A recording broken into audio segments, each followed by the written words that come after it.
मीच आहे. Happy birthday. Thank you so much. किती वाजता?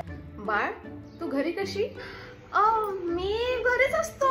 शिक्षण घेतलंस? नाही नाही, मी शिकली आहो ना, मी BA आहो. अरे वा, मग इतकं BA शिक्षण घेतलं असून सुद्धा घरी कशी काय? हो, मग कसं, मी जॉबवर होती, पण मग यायनं म्हणलं का होते म्हणे आपल्या पगारात दोघांचं, तर काय म्हणे मग मी सोडून दिला. पण मी सुशिक्षित हाव काही.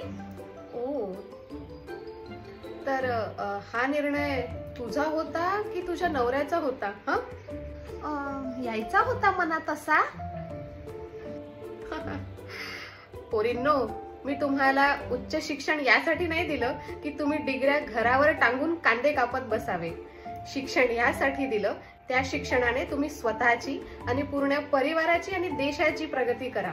लक्षात ठेवा, नुसतं डिग्र्या घेणं हे शिक्षण नव्हे, तर स्वतःसाठी लढणं, स्वतःच्या बुद्धिमत्तेचा विकास करणं, स्वतःचे विचार मांडणं, स्वतःच्या आणि दुसऱ्यांच्या हक्कांसाठी लढणं, याला खरं शिक्षण म्हणतात. मी म्हणलं मी उद्यापासून जॉब पाहणं सुरू करणार आहोत.